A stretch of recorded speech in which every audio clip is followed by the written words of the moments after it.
بموطن اسمه هيوت تقريبا لا فنت هيوتنا لمي بزعبا بانديرا قال خطب لنا بانديرا ارترا بهاجراوي بعلات خونا بهايماناتاوي بعلات بريخه تسقيلا خنعزبا خلنا اتتسقل زلا بوتا زياده كبر معرق توسخلو لعلي دما صباقن ملكع توسخلو ابزرنا قنيا دما قنا بعلنا صنت مالتي وحلف خال وان بانديرا ارترا دميقه وقيوا صبيقان عزبا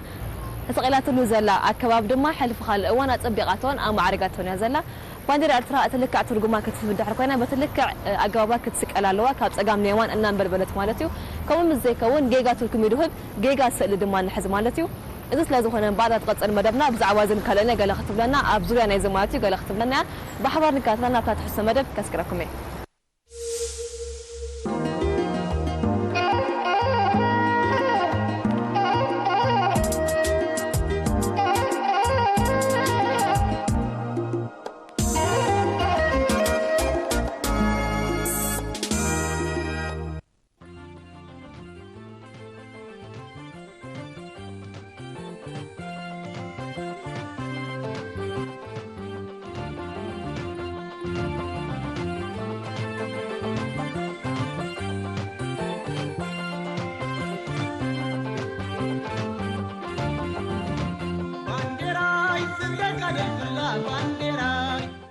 بانديرا مغلصي ناي زخونت هاجر مخانو زمات ايكونن نحنا ኤርትራውያን ካብ ዝኮነት ሃገር ንላዕሊ ባንዴራና ንخبر ምክንያቱ ባንዴራ ተራ ጨርቅ ዘይኮነት ነፍስ ወከፍ ሕብርን ቅርጽን ኣብ ባንዴራ ዘሎ ጽባቐን ረዚ ትርጉም ዝሓዘለዩ ኣብ ዓለም ለኻዊ መድረኻት ድማ ከመግለጺ መንነትና ክብርና ሃገራውነትናን እንታይነትናን ኮይና በሪኻ ከተንበልብል ትርአ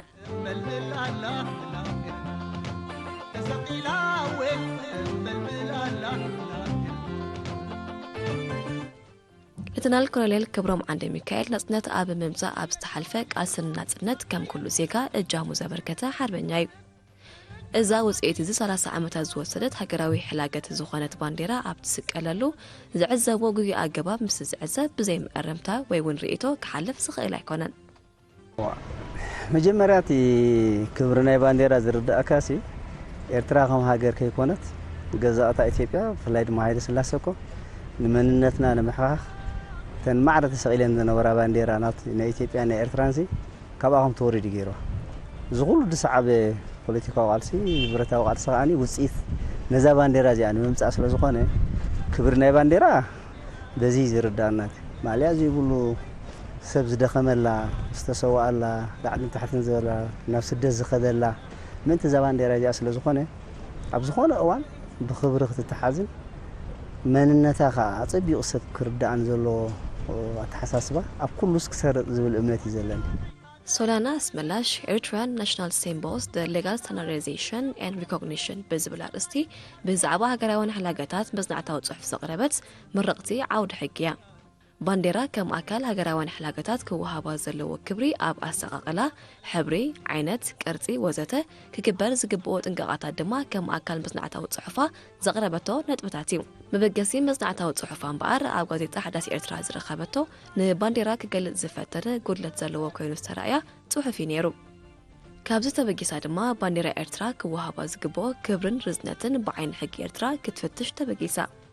نايلومي أرستنا كم تأب مأتو يستحبره قبو أقبابا سقاقلا عن كل زقابريو بانديرانا كلنا نخبرا عب ترقماون زلنا أخبروت اللوع الكوينو بلبي كم نفكرا ذات رادر يبلون انت خوناقن تصبو دليت أخالديو اتي أب لبنا زلو تصبو دليت بسنكي زي مستبهال بقرهي ويون بشلالتنت كابزي مفلات نقابرو أزقاقلا بانديرا ببستعملنا استفر عليه كويني الرأ بانديرا إرترا أقيمام زلو سلوس كرعات نإرتران إرترا مننتن بزقباك قلت وتواحيلهم تحاسيب لهم أب قبوء وتوام بزقباك أرتهم سند فيهم أب السقاقلا زقبر لوتن جيغان مبار نزترقم مزيد زعررن قوكي مالختي زحلفنيو بخوم عينة ملكة انت دعا نقول كل عفان تدعا نسألا لنا خوينا ويعفرق نسألا انت دعا لنا خوينا نيمتاي ترقم كم زلوا ردوئي مالتيو كومون بانديرانا تناتا زلوا ترقم كاب تقام نيمان كتسقالن كلايتو ترقم زلون أبنت تسميون تقاتلان كاب زيرو ناب زلعله እዩ እንዳወሰኸ ዝኸይድ ማለት እቲ ሃብቲ ነይርና እዩ ግን ብሰንኪ መግዛእት ዝተፈላለዩ ምክንያታትን ክጥቀምሉ ኣይከኣሉን ሕዚ ሰዓት እዚ ግን ናጽነትና ካብ ረኸብና እቲ ዘሎ ሃብቲ ክንጥቀመሉ ንኽእል ኢና ዝብል ትርጉም ኣለዎ ከምኡውን እቲ ደም ከኣኒ ኣብቲ ግዜ መግዛእቲ ኣብ ዝነበረሉ ግዜ ብብዙሕ ይፈስስ እኳ እንተነበረ ኣብ ዘቋረፀሉ ግዜ ግን እቲ ደም ጠጠው ኢሉ ዜሮ ኮይኑ ማለት እዩ ሕጂ ተን ስሉስ ኩርናዓት ናይ ከምዚ ዓይነት ትርጉም እዩ ዘለወን እንተዳ ገንጢና ተኺልናያ ግን እዚ ክብሎ ፀናሕኩ ትርጉም በንጻሩ ክኸውን እዩ ማለት እዩ እቲ ደም ካብ ዜሮ ተበጊሱ ስቲል ይፈስስ ኣሎ ንብል ኣለና ማለት እዩ እቲ ሃብትና ኸና ከኣኒ ይውዳእ ኣሎ ንብል ኣለና ማለት እዩ ስለዚ ክንሰቕላ ከልና እዚ እውን እቲ ትርጉም ብኮመን ሰንስ ክርዳእካስ ክኽእል ኣለዎ ኩሉ ሰብ ንምንታይ ከም ቀጠልያ ሰማያዊ ቀይሕ ምዃኑ ይፈልጥ እዩ ስለዚ ንኽትሰቕላ ከለኻ ኣብዚ እውን ክተስተብህል እውን ትኽእል ኢኻ ማለት እዩ ኣብ ኩሉ እንደኺድ ሕጂ ኣብ ኮሌጃት መመረቕታ ሕጂ ርአ ብሙሉእ እቲ መማዕረጊ ዝግበር ነገራት እቲ ባንዴራታት ንቁልቁል ተንገመት ተኣሲረን ዝኸረ ኣብ ፌስቲቫላት ንኺድ ኣብ ሽማግለ በዓላት ኩሉ ንኣሽቱ ባንዴራ ዝግበር ሕጂ እተን ንኣሽቱ ባንዴራ በተንትኽ ዝበለ እንድሕር ኮይነን ሕጂ ንቁልቁል እንድሕር ተተኺለን ልክዕ ባንዴራ ናይ እንድመጻ ከም መመላኽዒ እንድሕር ንቁልቁል ጌርካየን ግን ኩለን ተን ባንዴራ ሕጂ ንቁልቁል እየን ዝኾና ሕጂ እዚ ካብ ዘይምስትብሃል ዝግበር ነገራት እዩ ሓሊፍና ምስ ገለ ኣብቲ ሽማግለ በዓላት ከሎ ምስ በዓልቲ ፋይበር ገለ ንዕልልኩም እንታይ ተዝስ ብልምድኹም ዝመፀ እምበር ሰዓነተን ኣብ ማዕኮረን ዘለዋ ጨርቂ ንዕንቅድድ ኣቢልካሲ ብጎኒ ምስፋየ ኮያ ካልኡ ዝሓተካ ነገራት እውን የብሉን ግን እንድሕር ኣንፈታ ትቕይር ኣለኻ ኮይንካ ኩሉ ግዜ ካብ ባንዴራው ምስኣ ስለ ትቕየር መብዛሕትኡ ግዜ ሰብ ከዓ ንፅባቐ ናይቲ በዓል ኢሉ ስለ ዝብገስ ወይ ንፅባቐ ናይቲ ሒዝዎ ዘሎ ኣዳራሽ ኢሉ ጥራይ ስለ ዝሓስብ ኣብ ውሽጢ እቲ ባንዴራ ዘሎ ናበይ ኣንፈት እዩ ዘሎ እንታይ ሳይድ ኢፌክት ኣሎ ወይ ከዓ እንታይ ሰዓብያነት ከምፅእ ክእል ትርጉሙ ክቕይር ኣሎ ዶ ይቕይርን ዘስተባሃለ ኮይኑ ኣይስማዓንን ሕጂ ካብ ዘይ ምስትብሃል ብገርህ ዝግበር ብቐንዕና ዝግበር ነቲ በዓልናን ብክብሪ ሃገር ኣብ ዝግበር በዓላት ይኹን ኣብ ገለ ኣጋጣሚታት ኣብ ዝተፈላለየ ሚኒስትርታት ይኹን ኮሌጃት ይኹን ዝግበር በዓላት ትሪኦ ከለኻ ነቲ ድሙቕ ዝኾነ ውፅኢት ናይ ስርሖም ኣብ ምግምጋም ዝገብሩሉ ስለ ዝኾኑ ብሕማቕ ጥሙቶ ኢለ ማለት ኣይኮንኩናን ግን ነዚ ምስትብሃል እዚ መዓስ ነስተማቕሮ ንኾን ዝብል እምነት ነይርኒ ከምኡ እንተኾነ ከዓ ዝብል ናይ ውሽጢ እምነት እዩ ዘለና ባንዴራይ ዝዘገለላ ባንዴራይ ባንዴራይ ከመይ ሰተስኩላ ባንዴራይ ተሰቂላ ተመልምላላ ተሰቂላ ወይ ተመልምላላ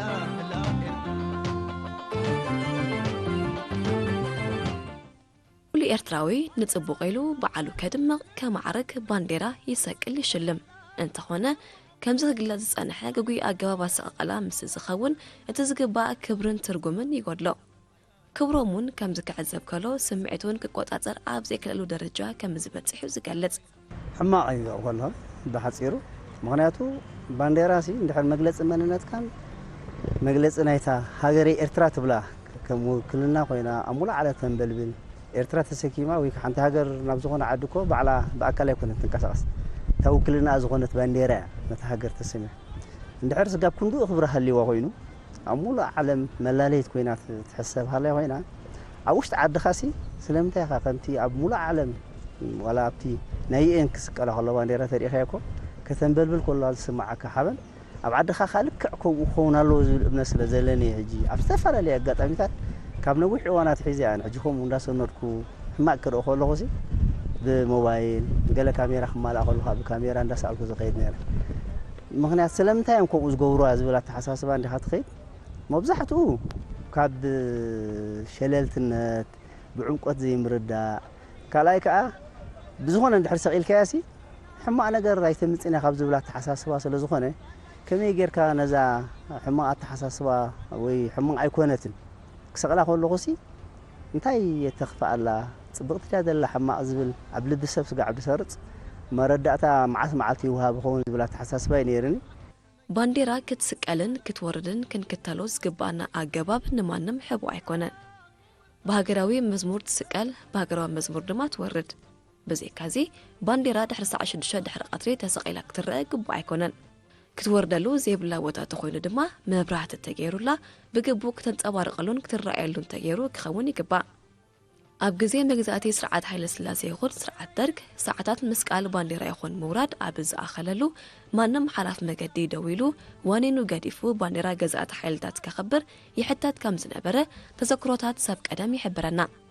نزا بانديرا حارنتن ناصنتن زخونت وقبتي بانديرا دما حلفن لعلن زنبر اكايدان سرعتن حقي مورادن مسقالن بانديرا كم زغبا امبار لسان زغلصو قالات ايدلن كاب قدم تبغس ابس مراز نور حجزم عبيت سبات كاب استفالالي مغزات زرايو بخبرنا بانديرا بغمت كتو كلها ولا نحنا بناشنا اب غزي سرعات هاي سلاسخون درغون ابز مصالو ابز مدبرات عبيت منغستي عبيت صحفتات لك ساعه 6 انا يقول نايم شتن فيسكا مستحرمت بمولو حزب صطيلو تبانديرا بخبر وريدا اموداتا فيسكا تحريم زقوني يخم قصاصن ابرناي ترينا ابانا ونفسفالالي بوتاتا لكحومي ግን አጸቢቁ ከስተማቀሮ ዘሎ ወላ አውሽጥ ልብናይ ህዝብ ቃቱ ዘሎ ታሳዕ 6 ናይ ንጎ ናይ ምሸትንሲ ኣብቲ ከባቢ ቤት ጽሕፈታት ከባቢ ዓበይቲ ትካላት ናይ መንግስቲ ቦታታት ከይድ ኮላha ባንዴራ ሰዓት አኺሉኩም ዘሎ ፈሊጥካ መጀመሪያ የማንካ ጸጋም ካብ ግምት ከተእቱ ካልአይ እታ ዝተሃርመት ፊስካውን ቀቅድሚያ ዘሎ ሰብ እንድሕደው ይልሎ ንመንታይ ደው ይልሎ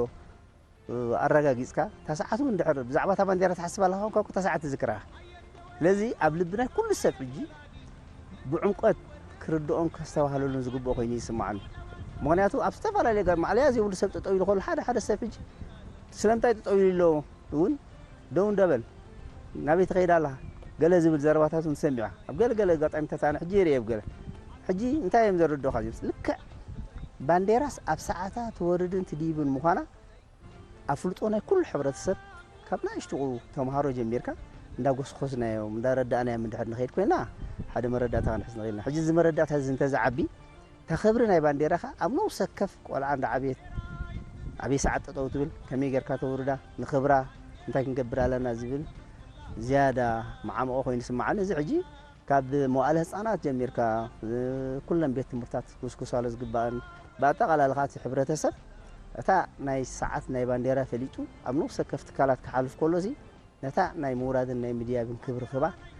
ዝሓሸ ኮይኑ ስለሰማዓኒ እዚኣ ለበዋይ ከመሓላለፍ ይደሊ سسمع كبرت وكالي حاجر يا حواري منك سلطان وتهاجر عيالك سلت صندق على ماي مسلك كبري عبد المعلم وقعت سمي عن صبارقي من النفسلي استقرار والتاريخي ባንዴራ ኤርትራ አቂሞም ዘለው ሕብርታት ነናቶም ትርጉምን ክብርን ዝሓዘልዮም ቀይሕ ምእንቲ ናጽነትን ሉዓላውነትን ዝፈሰሰ ደም ብጫ ንማዕድናዊ ጸጋታት ቀጠልያ ልምዓታዊ መደባት ትገስጋስን ሰማያዊን ጸጋታት ባሕርና ይውክሉ ኣብዞም ሕብርታት ዝመጽእ ምድማቕን መሳስን ካብዚ ዝውክልዎ ክብርን ርዝነትን ነወጻኢ ካልእ ትርጉም ይህብ በዓንቀጽ 13 ናይ 1997 ዝወጸ መሰረት ዓቐንን ኣስማትን 4 ሕብርታት ባንዴራ ሰማያዊ ዩኤን ብሉ PMS 279 ቀይሕ ካናዳ ሬድ PMS 185 ቀጠልያ ሚንት ግሪን PMS 961 ብጫ ስፓኒሽ የሎ PMS 123 ከም ዝኾነ ይነገር ኣብ ሕብሪ ተራመጽና ኻኒ እተን 4 ዓይነተን ሕብሪ ኣብዛ ቀዲመ ዝጠቀስኮ ሕጋዊ ምልክታ ነናተን ዓቐን ማለት እዩ ቁጽሪ ኣለዎ ኣብቲ እቲ ሕብሪ ማለት እዩ እሱ ካብ መልክዕ ሓንቲ ሰጠረሽ ተዳልዩ ሰማያዊ ንምንታይ ዓቐን ትናቱ ኮንሰንትሬሽን ክኸውን ኣለዎ ትቀይሕ ተቀጠልያ ትብጫ ይጠቅሶ እዩ ማለት እዩ ብናይ UN ስታንዳርድ ዝተዋህቦ ኣስማቱን ኣለዎን 4 እዩ ማለት እዩ እቲ ካብአን ወጻኢ እታ ሕብሪ ናይታ ባንዴራ ክትከውን ይብላ እዚ ሕጂ ተጸጋም ኣብ ምንታይ ዝመጽ ኣብ ሕትመት ማለት እዩ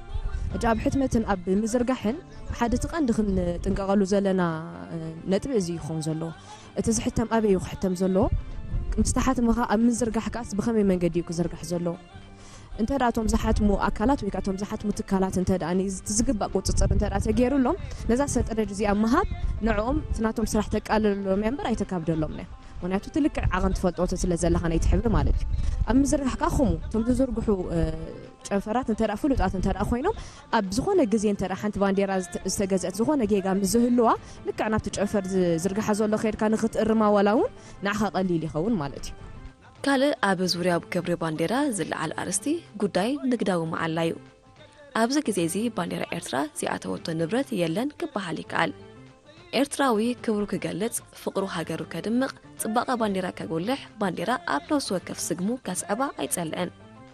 أتمنتاي نمصاص تحالف مسكدل كمزي إلكا بزيد جلس كفتا كتنبل بلا مخالن نبعلو مغلص اون زيركبو افويتا سلازخونه انت خونه بانديرا كاب فقر استلعله كاب زي مستوعل نكبرا زي بقى عطقاقما كخونه يقبان نمخانو بانديرا إرترا اب نقداو معلا كتقاملو زمازن عنقط يهلودو حجي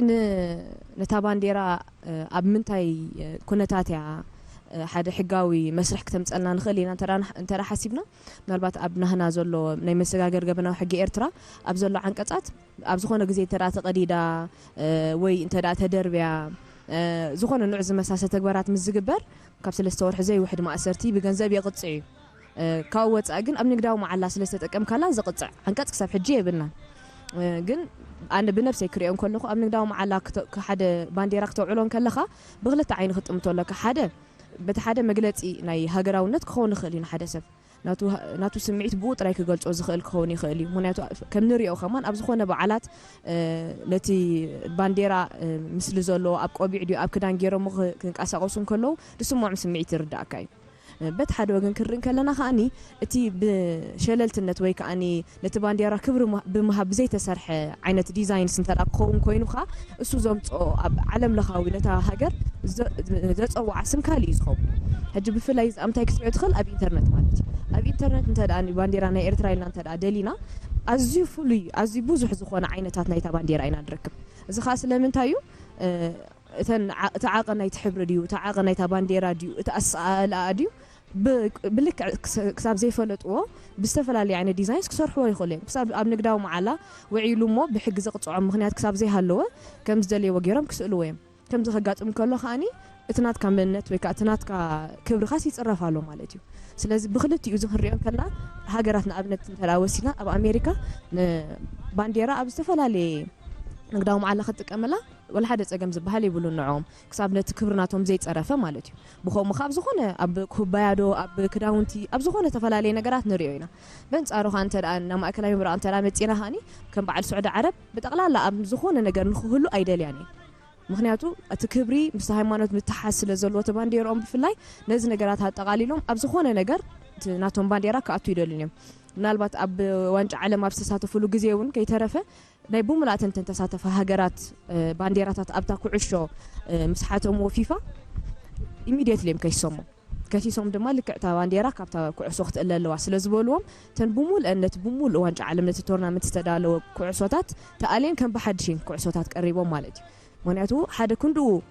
ተሪር ዝኾነ ሕግ ስለዝነበሮም ማለት እዩ እጂ ኣብ መወዳእቱ ትናተይ ሪኢቶ እንዲክኸውን ትናተይ ሪኢቶ ሓደ ጥንቃቐ ዝመልኦ እንተዳ ኣነ ኣተሓሕዛ እንተዳ ኮይኑ ኣቲ ንግዳዊ መዓላ ፀገማይ ከም ብፅንዩ እቲ ዲዛይን ዝግበር እቲ ብዝተፈላለየ መንገዲ ዝሕተም ከምቲ ዝበልና ምሕታም ዝርጋሕን ስለዝኾነ ንዑ ትቋፃፀሮ እንተዳ ክኢልካ እቲ ንግዳዊ መዓላ ተዘይከልከልካዮ ይሓይሽ ወርቃዊት ኣውሊዕ ባንዴራ ክልተ ጨናፍር ምስ 30 ኣቁፅልተን ዝሓዘለት እያ እዚ 30 ዓመታት ቃልስር ናጽነትን መላእ ሓርነትን ዝውክል እዩ ኣብ ማእከላ ዘለዋ 6 ጨናፍር ን6 ዞባታት ይውክላ ሒዘንኦ ዘለዋ 9 ኣቁፅልቲ ድማ ን9 ብሄራትን ቋንቋታትን ኤርትራ ይውክላ ኣብ ታሕቲ ድማ ተራኺበን ዳሓሪ ፍራተታ እዚ ጽባቐ ሓድነት ኣብ ብዙሕነት ይውክል ባንዴራ ኤርትራ ሒዛቶ ዘላ ቅርጺ ዓቐን ድምቀት ሕብርታት ከም ዝተገልጸ ካብ ኮነ ትርጉሙ ኣብዚ ዝግበር ለውጥን ምቀየራትን ነቲ ባዕልና ከም ህዝቢ ክውክለና ዝሃብናዮ ረዚን መልእኽቲ ዝሓዘለ ትርጉም ምፍራስ ማለት እዩ ምናልባት ኣብ መወዳእታ ክውስኾ ዝደለ እንተዳሃልዩሲ تا مصنعتها صحف كم تقديم زبلكو اطقاليلا ناشنال سيمبولز ወይ ካን ሃገራዊ ሕላገት እንዲያ ትገልጽ ነራ ኣብ ኦኻን ባንዴራ ንገመል ከምኡን ሃገራዊ መዝሙር ዳይዝባህ ናፋኻ ገንዘብ ማለት እዩ ንርባዕቱ ያ ተጠቅስ ነራ ምናልባት ኣብዚ ሕጂ ሰዓት ዝዓበየ ነጥቢ ወይ ካት ዝዓበየ ካታዕ ኮይኑ ዘሎ ከም ሽግር ንሪኦ ባንዴራ ጥራይ ክኸውን ይኽእል እዩ እዞም ኣቀዲመ ዝጠቀስኩም ንባዕሎም ብዙሕ ጸገማት ኣለዎም حج بتقلال نت هاجر يوكل ينبلهم زلنا نتبتات نعوم كم يجينا حدا كم حد رومن نتهز بخامس فلتهم بقليلو كنختلهم زخل حقتات أوتينا أمود أتو دما نتزوج حقتات بخامي ملك نتسعبينات ناتو أبتي تنسب كماهيرو لوس نبتزوج بودرجة نخملس كنا حسبلو علينا بحاليتي مالتي يعني مسكرك سير فر